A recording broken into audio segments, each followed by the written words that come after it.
All right, folks, so Hunter Biden may finally be held accountable by a female judge deep in the Ozarks. The courthouse for Hunter's paternity lawsuit is located in Batesville, Arkansas, which, according to Wikipedia, pardon the phrase, but serves as a regional manufacturing and distribution hub for the Ozark Mountain region and northeast Arkansas, end quote. I don't know, folks, if you've ever seen the wonderful TV series Ozark, but it seems like all that's a long ways from Bel Air, California. Hunter Biden, welcome to Middle America. And remember Obama's phrase, they cling to their guns or religion. Well, Hunter, you've arrived. Now, as you may know, folks, Hunter is vacationing in the Ozarks all because he's trying to cut down on his monthly payment to London Alexis Roberts in child support for a 4-year-old daughter named Navy Joan Roberts. She's the granddaughter that President Joe Biden won't acknowledge. In fact, Hunter wouldn't acknowledge it either, but the truth came out in a DNA test a while back. Hunter's pleading poverty because he no longer owns a Porsche, which his lawyer Brent Langdon claims was repossessed. Now, Hunter drives apparently an unspecified car given to him by Hollywood lawyer Kevin Morris, who I guess also owns the Bel Air mansion Hunter is now living in. Now, whether there's rent or it's just a gift, both the car and the mansion are taxable events. Just saying. Like most things about Hunter Biden, this story revolves around his laptop computer. It's the most famous electronic device on the planet. Go to any country, particularly those involved in American foreign policy, and they'll all know about Hunter's laptop computer, won't they? But the problem for Hunter is that to this day, he has never acknowledged that he owns the Hunter Biden laptop that was found in a repair shop in Delaware.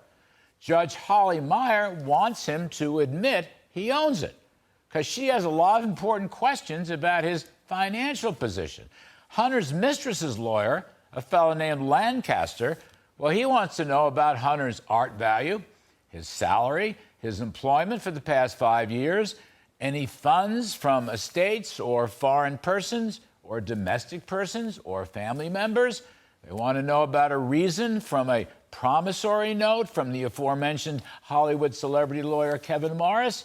And the defendants also want any documents regarding business with Chinese firms. Whoops, bingo. That's what we all want to know, isn't it? The Chinese firms. You've got this BHR company, which is an offshoot of the Bank of China, which set up the investment company in which Hunter was a partner. Then there's Rosemont Seneca, and there's Skinny Atlas. We'd all like to know whether there's any Ukrainian money in Hunter's wallet from the Burisma Natural Gas Company, where Hunter was also a partner. So far, because Attorney General Merrick Garland is allegedly, now I underscore allegedly, but slow walking the Hunter Biden investigation, being run by Delaware-based U.S. Attorney David Weiss. It's a probe that's lasted almost 5 years. So far, no one knows the information that the Ozark judge is asking for. But those Ozark people may be a lot smarter than you think, folks. They know what to look for, even if all those slick legalistas up north can't seem to pull out the information. In fact, this Judge Holly Meyer may be the most important jurist in the country right now. And she is asking for discovery to be completed by May 23rd. That's just a couple weeks from now, isn't it? All which leads me to one final point.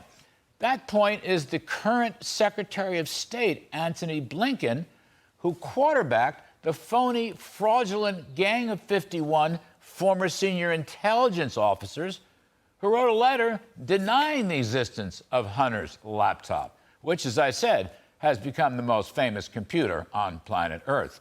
Blinken was a Biden campaign operative, really a dirty tricks guy who concocted a lie to bail out Joe Biden for the second debate with President Donald Trump and then the rest of the campaign.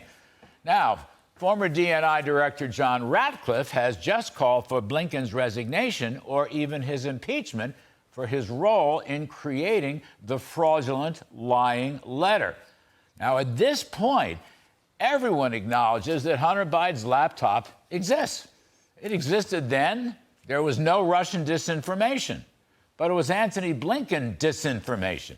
Basically, a cheap, dirty trick for which he should never have been appointed to the most senior office in the land.